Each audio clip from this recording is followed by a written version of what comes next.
Salut à tous, salut, bienvenue pour ceux qui sont sur YouTube et bienvenue à vous aussi pour ceux qui sont en podcast. Aujourd'hui, nous allons aborder le fameux sujet des dominantes planétaires que vous entendrez dans absolument tous les portraits, toutes les interprétations publiques que je fais ou que d'autres astrologues font. Et et donc, c'est important pour moi de vous préciser ce que c'est, de faire une vidéo séparée de ça, en dehors de chacun des portraits. Et évidemment, j'ai des exemples, parce que c'est toujours bien de montrer les exemples. Donc, désolé pour ceux qui sont en podcast, je ne pourrai que vous décrire. Et pour ceux qui sont sur YouTube, eh ben, vous allez pouvoir en profiter. Car oui, désormais, depuis que je sais filmer mon écran, je me sens invincible. Bon, c'est parti. Et j'espère que ça vous servira et j'espère que ce sera clair. La dominante, d'abord, à quoi ça sert? Donc, si vous voulez, ça correspond toujours à un astre. On inclut les luminaires, donc le soleil et la lune.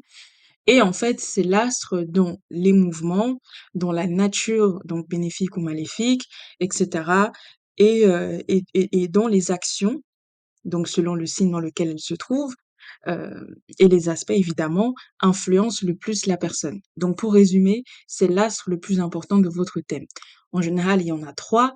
Il y a toujours un qui domine la trinité, donc les trois autres, surtout si les deux autres sont soumis, de par leur signe, au premier. Donc je m'explique, je vous donne un exemple. Par exemple, si vous avez quelqu'un qui a un ascendant vierge, la personne peut avoir la maison 4 en Capricorne, par exemple, et donc la personne aura, par exemple, Vénus et Jupiter, qui sont les deux deuxièmes dominantes, qui sont sur la cuspide de sa maison 4, et qui seront donc soumises à Saturne, qui est conjointe à l'ascendant. Et donc, ça voudra dire que euh, Saturne est déjà la première dominante parce qu'il sera angulaire. Je vous expliquer dans un instant ce que ça signifie. Et aussi que les deux autres sont soumises à Saturne. Et donc, ça donne encore plus d'influence à Saturne. Malgré que Vénus et Jupiter, qui seraient donc en Capricorne, dans le signe de Saturne, aient aussi une influence. Donc voilà à quoi ça correspond. En fait, c'est l'astre dont il faut surveiller les mouvements. C'est l'astre quand on pratique l'astrologie comme moi tous les jours. On regarde pour savoir le passé, pour savoir le présent de la personne, surtout au moment où elle nous rencontre, parce que en général, surtout quand on fait de l'astrologie pardon divinatoire ou prédictive, on regarde le thème du ciel du moment où on nous pose des questions, où on nous pose un problème, et ça nous permet aussi de prédire l'avenir, c'est-à-dire de voir quels sont les transits, quelles sont les choses que la personne va être amenée à vivre. Et donc, la particularité quand vous parlez aux personnes, principalement, c'est pour ça que je préfère le faire, c'est que moi, je considère que l'astrologie me permet uniquement de voir les symboles, de voir symboliquement qu'est-ce qui pourrait vous arriver, qu'est-ce que vous pourriez avoir vécu. Je ne suis pas devin, je ne suis pas médium, ce n'est pas mon cœur de métier. Et bien que je les respecte beaucoup, l'astrologie, ce n'est pas de la divination. Sauf peut-être quand on fait de l'astrologie prédictive. Et on va y venir dans un autre épisode. Mais en fait, ça permet juste de voir les symboles. Donc, c'est pas là pour décrire votre caractère, parce que votre caractère vous appartient et il est changeant. C'est pas que moi, l'astropsychologie, bien que j'adore ça personnellement parce que c'est ce que j'ai d'abord appris, pour moi, c'est pas ça l'astrologie que j'ai envie de pratiquer parce que c'est trop imprécis et ça dépend trop de la personne et de comment elle choisit d'être, en fait. Et c'est là où est le libre arbitre. Pour moi, l'astrologie, c'est pas un outil de développement personnel. Le développement personnel peut arriver en complément, mais l'astrologie, ça sert juste à se connaître et à s'accepter tel qu'on est, accepter son destin et accepter son parcours et de choisir comment le vivre, pas qu'est-ce qu'on va vivre en fait. Et j'ai l'impression que aujourd'hui, beaucoup de personnes qui pratiquent l'astrologie se font des illusions dessus pour, ils pensent qu'ils peuvent choisir qu'est-ce qui va leur arriver, alors que la plupart du temps, non en fait. Vous, vous subissez encore plus quand vous essayez de vous battre contre l'univers, contre votre destin. Et il faut la magie de l'astrologie, c'est que je vous apprends que la vie, c'est des cycles. Il y a des cycles où vous allez souffrir et d'autres où vous allez plus enjoy la life et tout passe en fait et que rien n'est éternel.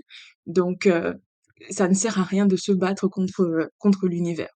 Donc personnellement, c'est ma vision de l'astrologie et j'espère que j'aurai le temps certainement, a priori si Dieu me le permet, de, euh, de développer cette pensée avec vous quand je vous ferai mes premiers retours au bout de 7 ans de pratique d'astrologie pour vous dire qu'est-ce que je ressens en fait, quelle est mon approche de l'astrologie pour vraiment euh, statuer sur qu'est-ce que je vais faire. Bref, ici, je vais vous partager plusieurs thèmes avec des exemples que j'ai pris sur AstroThème. Comme ça, vous allez voir. Par exemple, là, vous voyez le thème d'un chanteur dont c'est l'anniversaire aujourd'hui. D'ailleurs, comme par hasard, il y a aussi un autre, j'ai pris Robin Thicke et Arthur, c'est leur anniversaire aujourd'hui. Je savais pas. Mais c'est comme quoi, il n'y a pas vraiment de hasard dans la vie. C'est deux personnes que j'aime beaucoup, surtout Robin Thicke, parce qu'Arthur, je le connais pas personnellement. Et j'ai eu l'occasion d'aller à un concert de Robin Thicke et j'ai adoré. Bref, bref, bref. On va y venir, on va pas parler de ma vie de fan, on va plus parler d'astrologie. Et donc, les dominantes, il y a plusieurs types de dominantes. Il y a les dominantes élémentaires, donc ça correspond à l'élément qui contient le plus d'astres. Donc, par exemple, si vous avez un thème où il y a, je sais pas, 5 astres en lion, en eau, en signe d'eau, 3 astres en taureau, pardon, en signe de terre et un en signe d'air. Vous avez naturellement l'eau qui va dominer. Ou alors vous avez 4 astres en signe de feu et 3 astres en signe de terre ou en signe d'air. Bah, c'est le feu qui va dominer, etc. C'est assez facile à calculer. Ensuite, il y a la dominante zodiacale, c'est-à-dire quel signe du zodiaque. Donc, en général, c'est le signe où gravite le plus d'astres. Donc, si par exemple, vous avez ce qu'on appelle un stellium, c'est un amas, euh, ça correspond à un amas de planètes dans un signe. Donc, en général, c'est plus les planètes personnelles, donc du Soleil à Saturne. Et Uranus, Neptune, Pluton ne comptent pas, parce que c'est des planètes, comme on dit, transsaturniennes. Donc, si vous avez ça, en général, bien que Jupiter aussi et Saturne symbolise aussi le collectif, mais c'est entre les deux. Et donc, si vous avez plus de 3 astres ou plus de 4, ça dépend des considérations. Moi, je considère que 4, c'est déjà largement suffisant. Et ben, ça peut être considéré comme un stellium. Et donc, la dominante zodiacale, ça correspond au signe qui contient le plus d'astres qui gravitent en elle, en fait.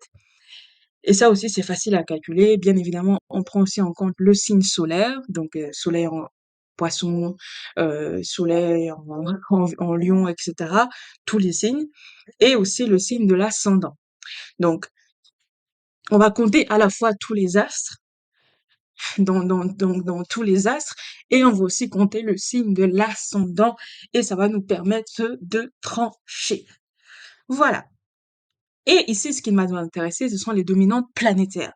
Donc, les dominantes planétaires, simplement, ça, ça correspond, je vais vous donner les critères ici, c'est ce dont on va aborder avec des exemples. Ouais. Donc, j'espère que vous êtes prêts car on va bien s'amuser. Là, on était sur le dernier thème. On va retourner au premier. Donc, je vais agrandir ici. Pour ceux qui sont sur YouTube, désolée, je ne suis pas très douée en informatique. Voilà, on va agrandir le thème comme ça, vous voyez bien. Qu'est-ce qui se passe là? Pourquoi ça s'est fermé? Ah oui, ok. Ça continue d'enregistrer. Attendez, je vais repartir, je vais être sûre que ça enregistre, parce que ça m'a fait le truc tout à l'heure, j'ai pas beaucoup aimé, et j'ai parlé toute seule pendant 1 heure et demie, et ça m'a pas beaucoup plu. Ah ok, super, ça enregistre. Donc c'est parti. On va commencer par les critères et on va aller thème par thème après. Donc, pour moi, il y a 8 critères pour déterminer une dominante planétaire. J'ai essayé de vous les classer par ordre. On va dire les 3 premiers sont dans l'ordre et puis le reste, j'ai un peu fait au pif. Vous m'excuserez, mon cerveau est un peu en désordre la plupart du temps. Je fais ce que je peux, mais je pense que en fait, il faut bien comprendre que les critères que je vais citer, parfois, ils se superposent. C'est-à-dire, il y a le premier, il y a le deuxième, il y a le cinquième critère, etc. Et en général, l'astrologie, ce qui permet d'avoir des interprétations plutôt justes, c'est quand les choses se superposent.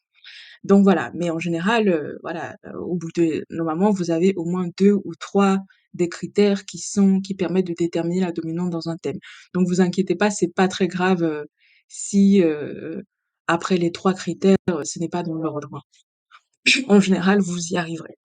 Donc, on va commencer. Premier critère, l'astre angulaire. Donc, tout astre qui est situé sur un angle du thème. Donc ça, c'est facile à 5 degrés près. Vous avez ici dans ce thème, par exemple, vous avez l'ascendant à 3 degrés Vierge. Vous avez ici le descendant à pardon, le fond du ciel à 28 degrés Scorpion, vous avez le descendant ici, donc naturellement à 3 degrés Poisson, et vous avez le milieu du ciel à 28 degrés Taureau. Et donc ici, il faudrait qu'il y ait un astre qui soit ici, par exemple, sur la pointe de l'ascendant. Il faudrait que ici, vous voyez que Pluton est considéré sur Astrothème comme en maison 12, et donc il est à 3 degrés, il est à 1 degré Vierge, et l'ascendant est à 3 degrés Vierge. Et donc, Pluton est à 2 degrés près de la cuspide de l'ascendant. Donc, on peut naturellement, vous verrez souvent, je le fais dans les portraits que je fais, le considérer comme en maison 1. Donc, ici, Pluton, on dit il est angulaire. Ensuite, pareil pour la Lune, qui est ici après la cuspide de la maison 4, mais qui est à 3 degrés près. Donc, elle aussi, elle est considérée comme angulaire. Et aussi, pareil, s'il y avait eu un astre ici à la fin de la maison 6, ici en maison 9, ça aurait été aussi un astre angulaire. Donc, que ce soit de la gauche ou du côté de la gauche ou de la droite, tout astre qui se situe à moins de 5 degrés de la cuspide, de l'ascendant, du milieu du ciel, du descendant et du fond du ciel est considéré comme angulaire. On va prendre des exemples. Ensuite, le deuxième critère, c'est l'astre le plus haut du thème. Donc, ça correspond ici au milieu du ciel. Donc, on dit, c'est pas la maison du ciel, c'est le milieu du ciel. J'ai vu quelqu'un faire cette erreur dans les commentaires. C'est le milieu du ciel. Donc, tout astre qui se retrouve proche ici, donc pareil, à moins de 5 degrés d'orbe, on peut prendre 7 parfois, mais voilà, plutôt 5. On cherche des aspects plutôt serrés ici. Donc ça aussi, c'est le deuxième critère. Et ensuite, vous avez les astres dignifiés ou débiles du thème. Donc, qu'est-ce que ça veut dire? Je vous renvoie, pour ceux qui n'auraient pas écouté, à mon guide que j'ai fait sur l'interprétation des planètes en astrologie. Donc, par exemple, si vous avez, je vous donne un exemple, si vous avez Uranus en taureau qui est considéré comme en chute, parce que Uranus est exalté en scorpion, vous avez ici Uranus dans ce thème, par exemple, qui est en exil, parce qu'il est en lion, et parce qu'il est à domicile en Verseau, le signe opposé au lion. Ici, par exemple, vous avez aussi, si on prend d'autres, vous avez euh, Mars qui est exalté en Capricorne, vous avez Mercure qui est en chute en Poisson, et vous avez quoi d'autre? Et c'est tout, et le reste des astres, ils sont ce qu'on dit pérégrins. Pour comprendre les thèmes, n'hésitez pas à aller regarder les guides que j'ai faits, je pense qu'ils sont assez clairs. Donc il faut regarder ça, et aussi les aspects qu'ils font. Par exemple, si vous avez si ces astres-là dignifiés ou débiles, ils font par exemple excusez-moi. Donc je disais, si vous avez par exemple des astres débiles ou dignifiés du thème, qui sont par exemple un aspect exact entre eux, ou qui sont maîtres d'un même signe, par exemple si on prend Pluton et Uranus, qui sont les maîtres du Scorpion, ils prennent une importance particulière, surtout s'il n'y a pas d'astre angulaire, en fait. Donc là, je vous parlais de superposition quand je disais, par exemple, vous pouvez avoir un thème où il y a des astres angulaires, il y a des astres dignifiés et débiles, des astres du maître du même signe qui sont en aspect exact, etc. Parfois, ça se superpose. Mais si, par exemple, vous n'avez pas du tout d'astre angulaire, comme il y a dans plein de thèmes, eh bien, le fait que les deux maîtres d'un même signe sont en aspect exact, les deux maîtres d'un même signe encadrent par exemple le soleil ou encadrent la lune, soit conjoints au maître de l'ascendant. Donc c'est pour ça que c'est important de comprendre les maîtrises pour aller un peu plus loin. Bah, ça vous permettra de, euh, de, de comprendre quelle est la dominante du thème d'une personne, en fait. Donc là, je vous ai déjà donné plein d'autres critères en même temps. Mais je vais vous donner des exemples. Ici, si je vous cite un comment dire ça? Un troisième exemple, vous avez par exemple euh, le maître du signe où il gravite plusieurs autres astres. Ici, on n'a pas un très bon exemple, mais par exemple, si vous avez 4 astres en bélier, le maître, naturellement, le maître du bélier sera donc a priori dominant, surtout s'il n'y a pas d'astre angulaire. Donc Mars, principalement. Donc ici, on parle principalement des mètres par domicile, pas forcément des mètres par exaltation. Vous voyez? Les mètres par domicile sont plus importants, plus significatifs que les mètres par exaltation, selon ce qu'on cherche évidemment. Et vous avez, bah, ça c'est en général en tout cas. Et vous avez aussi le quatrième critère ou le cinquième, je ne sais plus, les astres conjoints au Soleil et à la Lune. Donc par exemple, ici vous n'avez pas, je vais vous donner des exemples. Donc en conjonction, pareil, à moins de 10 degrés d'orbe. Donc si vous avez par exemple la Lune à 3 degrés Sagittaire et je sais rien moi, euh, Jupiter à 10 degrés Sagittaire, bah c'est très bien, s'il y a une conjonction. Par contre, si vous avez Jupiter à 13 degrés Sagittaire, il n'y a pas de conjonction et donc il peut pas être considéré comme un dominant. Ensuite, vous avez les astres qui encadrent le Soleil, vous avez les astres qui sont pareil conjoints au maître de l'ascendant. Donc le maître principalement par domicile, je le précise. Par exemple, si je vous donne l'exemple du Bélier, encore une fois, le maître par domicile c'est Mars et le maître par exaltation c'est le Soleil. Si vous voulez chercher la dominance, vous n'allez pas regarder forcément les aspects du Soleil, vous allez regarder d'abord les aspects de Mars. Donc voilà pour ce qu'il en est, et j'ai oublié un dernier critère peut-être. Et aussi, voilà, si vous avez deux astres maîtres d'un même signe, ils sont en aspect exact, par exemple. Je vais vous donner un exemple. Alors, je ne sais pas si je vous ai cité, donc les astres d'un même signe formant par exemple un aspect exact deviennent aussi des astres importants. Par exemple, vous avez Lune et Vénus qui sont les maîtres du Taureau, donc Vénus par domicile et la Lune par exaltation. Vous avez Mars et Saturne qui sont les maîtres du Capricorne. Vous avez Mars-Uranus qui sont les maîtres du Scorpion. Vous avez Uranus et Saturne qui sont les maîtres du Verseau. Jupiter et Neptune qui sont les maîtres des Poissons et du Sagittaire. Vous avez le Soleil et Mars qui sont les maîtres du Bélier. Naturellement, Lune, Jupiter les maîtres du Cancer. Soleil, Neptune les maîtres du Lion. Et et bon, Gémeaux et Vierge, ce sont des signes qui n'ont qu'un seul maître, Mercure, et la Balance, Vénus et Saturne. Donc voilà, ici c'est le seul moment où on prend en compte les astres, les maîtrises par exaltation. D'accord? Mais si vous voulez vraiment, par exemple, regarder s'il n'y a pas d'astre angulaire, il n'y a pas de conjonction au luminaire, comme par exemple dans ce thème-là, et il y a toujours un encadrement du soleil, hein, même si c'est large. Par exemple, l'encadrement du soleil, c'est simplement les deux astres qui sont d'une part et d'autre du soleil, tout simplement, même si c'est très large comme ici, Vénus qui est très loin du soleil et Mercure qui est plus proche, qui est en conjonction d'ailleurs. Donc voilà, vous prenez que les mètres par domicile. Mais si par exemple tous ces critères-là ne sont pas réunis, vous allez regarder les deux mètres d'un même signe, surtout sinon, s'ils sont en aspect exact, ils prennent une importance significative. Et d'ailleurs, s'il y a un aspect direct entre les deux ou indirect, c'est l'aspect le plus important du thème. En fait, vous classez, parce que tous les aspects, on en parlera quand on parlera des aspects, ne sont pas tous importants. Parfois, vous allez voir des carrés méchants, mais c'est pas très grave. Je sais pas moi, un soleil carré Mars ou un soleil carré Mercure, c'est pas très grave. Par contre, le soleil carré Saturne, etc., là, ça devient plus important. Vous voyez?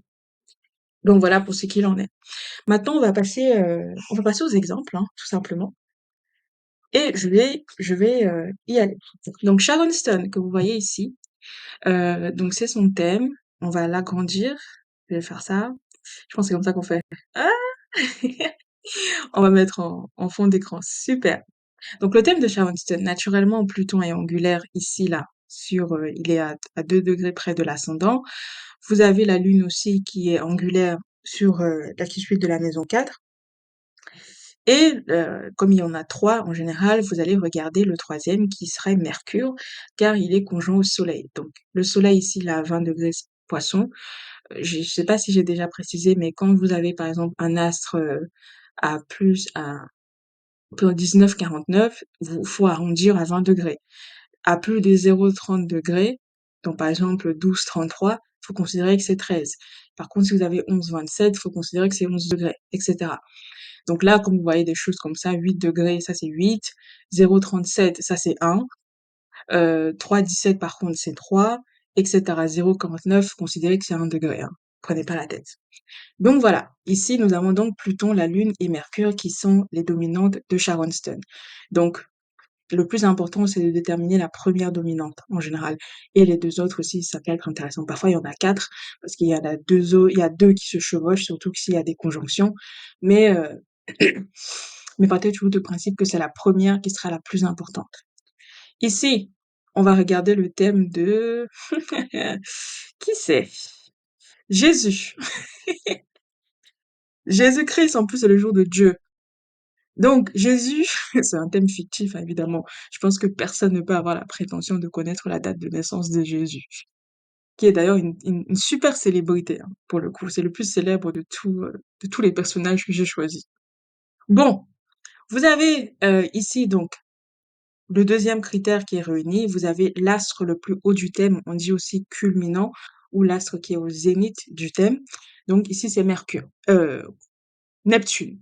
Excusez-moi, Neptune à 5 degrés Scorpion que vous voyez ici, qui est à 4 degrés près du milieu du ciel, en maison 10. Donc vous avez le milieu du ciel à 1 degré Scorpion et vous avez Neptune ici qui est en maison 10 à 5 degrés Scorpion. Vous voyez, j'ai appliqué la règle que je vous ai dit sur les degrés que j'ai mentionné un peu plus tôt. Ensuite, la deuxième dominante, on va regarder, il y a pas d'autres astres ongulaires. On va regarder les conjonctions Soleil. Donc, naturellement, ici, ça serait Saturne. Et la Lune, elle a pas de conjonction particulière. Et ça serait la conjonction Uranus-Jupiter. Ou alors, on pourrait aussi considérer que après Saturne, c'est le maître de la maison la plus remplie. Donc, ce que je vous ai dit sur les signes sur les signes dans lesquels gravitent beaucoup d'astres, c'est valable aussi pour la maison. Donc ici, par exemple, dans le thème fictif de Jésus, vous avez 6 astres dans la maison 2, et donc on va regarder naturellement le maître de cette maison. Donc le maître de cette maison, c'est Uranus, parce qu'on pourrait partir du principe qu'on va d'abord prendre en compte le maître des poissons dans lequel il y a 5 astres, sauf qu'on a déjà dit que c'est Neptune, en fait, le maître la dominante du thème de Jésus, parce que Neptune est déjà culminant, donc par défaut, il est déjà dominant. Et il est encore plus dominant parce qu'il y a 5 astres à poissons. Et donc le deuxième ici, ça serait Uranus, le maître de cette maison 2, car la cuspide de la maison 2 hyper chargée est en verso si je me trompe pas, je pense qu'on est à 20 degrés verso là. Voilà. Et donc, ce serait Uranus et Saturne. Donc, Jésus-Christ est un Neptunien, c'est un Saturnien et c'est un Uranien. Allegedly. Ensuite, on continue. Kylian Mbappé. Donc, Kylian, je tiens à préciser un truc, je vais faire mon petit coup de gueule camerounaise parce que franchement, j'en ai marre qu'on écorche le nom de Kylian. Kylian ne s'appelle pas Mbappé, il s'appelle pas Mbappé, il s'appelle Mbappé. Il faut prononcer le Mba. C'est Mbappé. Voilà, c'est un franco-algérien camerounais. Il a un nom camerounais, c'est pas un nom de je ne sais pas quoi, ça se prononce Mbappé. Oui, je fais mon petit coup de gueule et tout, c'est mon moment de gloire. Non, mais en fait, je pense qu'il y a que des gens dont on écorche les noms au quotidien qui peuvent comprendre la frustration. Bref, c'est pas très grave. Donc ici, Kylian, il a pas d'astre ongulaire, si, il en a beaucoup. Donc il a la conjonction Lune-Vénus en maison 4 au fond du ciel. Il a Mars qui est proche de l'ascendant. Et donc il a plein de choses. Donc si on va dans l'ordre, on va considérer que d'abord c'est Mars car il est proche de la cuspide de l'ascendant. Ensuite, on va considérer que c'est la conjonction Lune-Vénus, qui sont d'ailleurs les maîtres du Taureau, pour ceux qui s'en souviennent. Et, euh, et donc, par ordre, on va considérer que les dominantes sont Mars, la Lune car aussi maître du milieu du ciel, la Lune parce que et oui, et parce que conjointe au maître de l'ascendant, et ensuite Vénus. Ou alors certains considéreront que c'est Mars, Vénus et Lune. C'est pas très grave. Ok. Le plus important, c'est que ce soit Mars. C'est un martien donc. On continue avec Nikos Aglagas, qui est un présentateur TV. Vous allez regarder, donc l'astre culminant de son thème, c'est Mars aussi, Mars en Sagittaire. Il n'a pas d'astre. Ensuite, ce serait Vénus parce qu'elle est conjointe au luminaire qui est la Lune en Bélier. Et le maître de son ascendant, c'est Neptune et c'est Jupiter. Donc on peut considérer pour moi que c'est Pluton. Donc on va considérer qu'il est martien, il est vénusien et il est plutonien. On continue. Ensuite, vous avez Sylvie Tellier qui est une ancienne Miss France. Donc elle a ascendant Sagittaire avec un milieu du ciel en Balance et elle a le soleil en Gémeaux. Donc si pour moi, la première des dominantes, ça serait c'est pas Neptune parce que Neptune est beaucoup trop éloigné de l'ascendant. Vous voyez un exemple typique, je vous ai dit à 4 degrés près de la cutie de l'ascendant. Là, Neptune est à 17 degrés et là, l'ascendant, il est à 25 degrés. Donc, c'est pas possible. Ici, pareil, Pluton, il est à 10 degrés près du milieu du ciel, c'est trop éloigné. Il n'y a pas de conjonction entre la Lune et le Soleil. Donc, on va commencer à se diriger vers les astres qui encadrent le Soleil. Donc, on a ici Mercure en taureau et de l'autre côté, on a Vénus. On va procéder par élimination. On va regarder du coup le maître de l'ascendant aussi. Donc, l'ascendant est en Sagittaire et, et donc les maîtres de l'ascendant sont Jupiter par domicile et après Neptune. Vous voyez que Jupiter est exalté, Neptune est exalté. Et donc, pour moi, le maître de l'ascendant est la première dominante. Ici, ça serait donc Jupiter. Et ensuite, je vous ai dit aussi, tout astre conjoint au maître de l'ascendant, vous avez Vénus qui est en conjonction exacte, en plus avec Jupiter, donc ça serait Vénus. Et enfin, pour moi, euh, la troisième dominante, ça serait Neptune, malgré tout, parce que Neptune est le co-maître de l'ascendant. Donc, il vient après le maître par domicile. Je sais pas si vous avez un avis différent. Sachez aussi que vous voyez la conjonction Mars-Saturne, qui ici sont les maîtres du Capricorne, est à surveiller. Et la maison dont ils sont maîtres, qui est la maison 1, par, euh, par interception, parce que le Capricorne est intercepté en maison 1. J'espère que vous suivez. Ensuite, vous avez Amir Haddad, celui qui a chanté la super belle ballade Je voudrais ça dure longtemps. Ah là là là là là là. Vous avez sûrement entendu partout si vous vivez en France. Donc, on va commencer. On va regarder les astres angulaires. Vous avez, vous avez Neptune ici, là, sur le fond du ciel. Vous avez Mercure qui est exactement sur le milieu du ciel. Le Soleil et Vénus aussi. L'ascendant qui est en Vierge, donc on va regarder Neptune. Évidemment, la première dominante de son thème, c'est ta ta ta ta ta. Je vous laisse le dire. Allez, mettez pause, ne trichez pas. Mercure. La première dominante de son thème, c'est Mercure. Je m'amuse toute seule et tout, lol. Ça se trouve, personne fait le jeu avec moi. N'hésitez pas à me dire si vous avez fait le jeu avec moi dans les commentaires.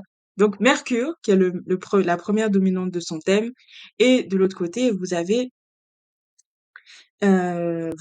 donc Mercure aussi parce qu'il est le maître du soleil. Donc, ça renforce encore sa force.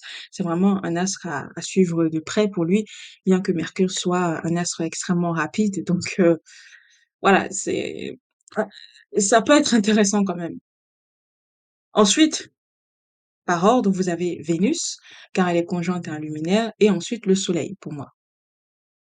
Voilà, personnellement. Qu'est-ce qu'on fait de Jupiter et Neptune? C'est délicat. C'est délicat, malgré tout. Je pense que je dirais Mercure en premier, car il y a beaucoup trop de choses qui vont dans ce sens-là. Ensuite, je dirais Vénus et Neptune, qui sont d'ailleurs les maîtres du poisson, qui sont en aspect exact. Donc, je dirais Vénus et Neptune, sans compter le Soleil qui est aussi très important, mais qui est soumis à Mercure. Donc, ça l'élimine.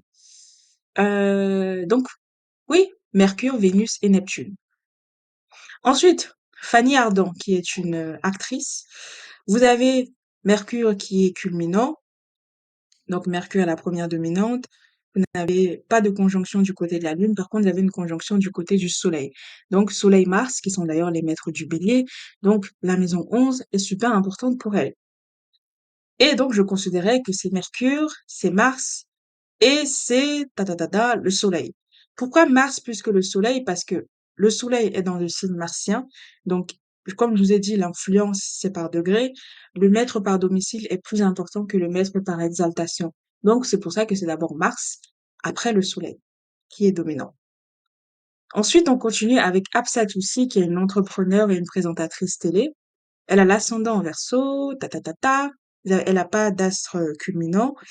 Elle n'a pas de conjonction à la Lune. Par contre, elle a le Soleil qui est conjoint à Vénus. Donc moi et aussi Mars, c'est un peu pareil que Fanny Ardant. Donc on va considérer que les dominantes de son thème sont Mars, naturellement, Mars, ensuite le Soleil et après Vénus dans cet ordre, d'ailleurs dans l'ordre de la conjonction. Voilà pour ce qui est pour elle. Qu'est-ce qu'on peut observer d'autre dans son thème? Il y a plein de choses à dire, notamment les deux maîtres du Cancer qui sont en aspect exact, donc la Lune et Jupiter.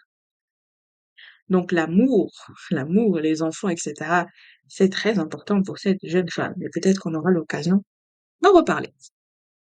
Et d'ailleurs aussi, Mars est plus important parce que Mars est dans son signe, le Soleil est dans le signe de Mars et Vénus aussi. Donc Mars, qui est à domicile, et donc, comme je vous ai dit quand j'ai fait le guide sur les planètes, une planète en domicile est reine. Elle est chez elle, en fait.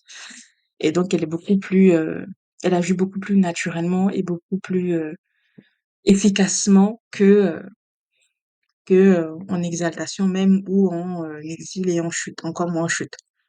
Ensuite, vous avez Adèle.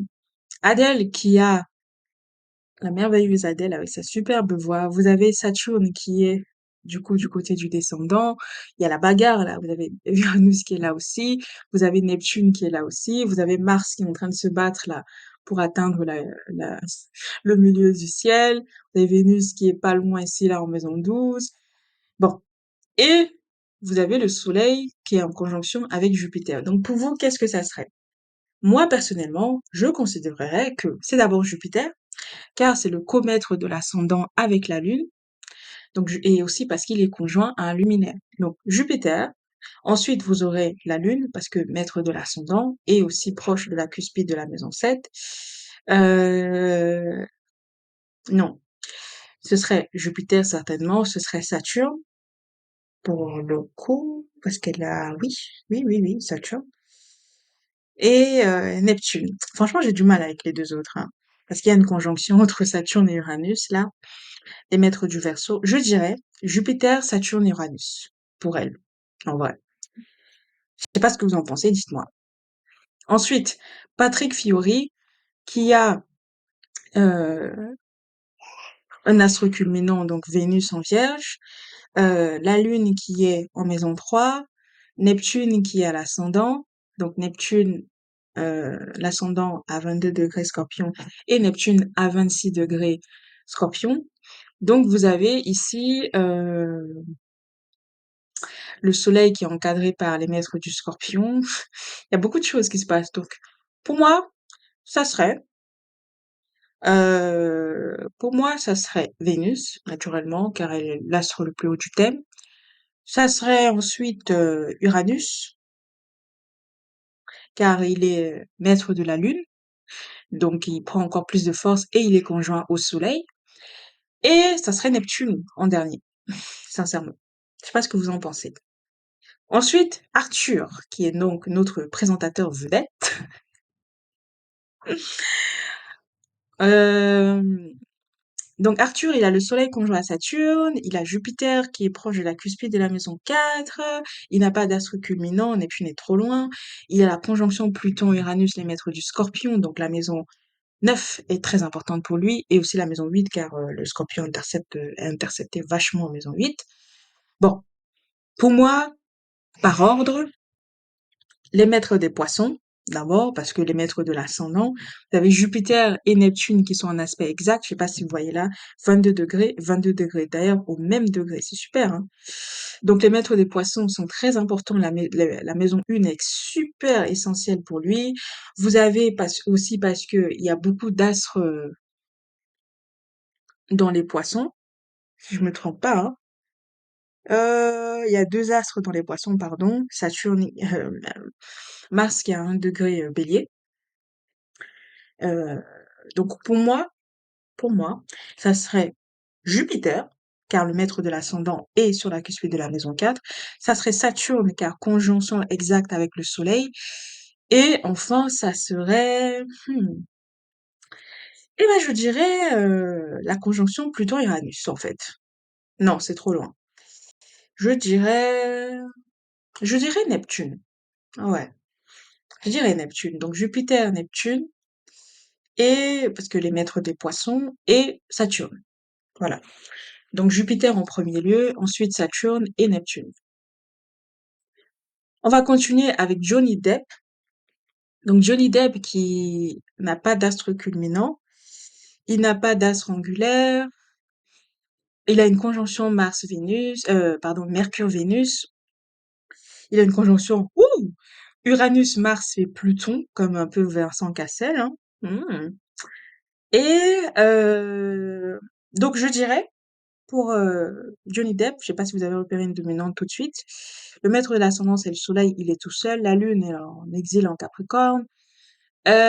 Jupiter, il est bof. Saturne, il est hors domicile. Lune, Jupiter en aspect exact. Et Jupiter et Neptune aussi, encore une fois, les maîtres des poissons en aspect exact. Donc la maison 8, ici, là, parce que maison 8 en poisson est super importante. Écoutez, moi, je dirais Vénus, parce qu'elle est maître du milieu du ciel, en taureau. Ensuite, je dirais Mercure, parce que conjoint au maître du milieu du ciel. Et c'est délicat là. Et je ne sais pas. Je ne sais pas pour vous. Mais c'est sûr, Mercure, ou plutôt Vénus d'abord. Et hmm, c'est compliqué, non? Vous trouvez pas? Je dirais Mercure parce qu'il y a trois astres en Vierge, effectivement. Donc Vénus-Mercure, la conjonction Vénus-Mercure sont importants pour lui. Et le troisième, il faut en trouver un troisième. C'est pas le Soleil, ça c'est sûr. C'est pas Saturne. Je sais pas ce que vous en pensez, j'ai du mal à me décider là. Je veux pas dire la Lune, elle est en exil. Quoique si, pourquoi pas.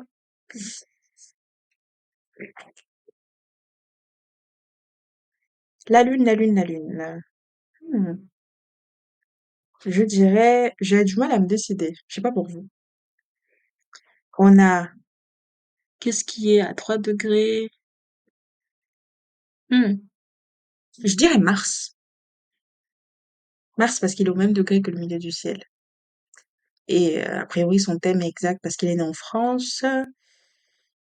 Donc, Vénus et Mercure et, euh, et Mars. Ensuite, vous avez Rita Ora, qui est une chanteuse. Vous aurez, là, il y a beaucoup de choses qui se passent. Il n'y a pas d'astre angulaire à part Jupiter. Il est assez éloigné, mais on le considère quand même car il a moins de 5 degrés de la cuspide de l'ascendant ici. Donc Jupiter en Lion avec l'ascendant Lion. Donc Jupiter première dominante. Et ensuite vous avez le Soleil qui est en conjonction avec Vénus. Et vous avez donc Vénus, ou plutôt le Soleil, hein. Moi je dirais Jupiter, Soleil, car maître de l'ascendant, et Vénus, car conjointe au Soleil. Et enfin, vous avez Robin Thicke, mon chanteur préféré, qui a donc aucun astre angulaire, sauf Vénus, hein, proche du descendant. Vous avez Saturne qui est culminant. Et donc le deuxième critère est le premier critère. Et vous avez Mercure qui est en conjonction avec le Soleil. Donc par ordre, qu'est-ce que vous diriez? Moi, je dirais Vénus, car maître de l'ascendant est sur le descendant. Je dirais ensuite Saturne, car l'astre le plus haut du thème. Et enfin, je dirais Mercure. Écoutez, voilà pour moi, pour ce sujet des dominantes. J'espère que ça vous aura donné matière et j'espère que ça vous aura plu. Et moi, je vous dis à très vite dans les commentaires ou à très bientôt sur Astro by Gis. Et d'ailleurs, n'hésitez pas à mettre les likes, à mettre des commentaires, évidemment, et à laisser des notes sur les plateformes de podcast. Je vous dis à très bientôt. Bye bye.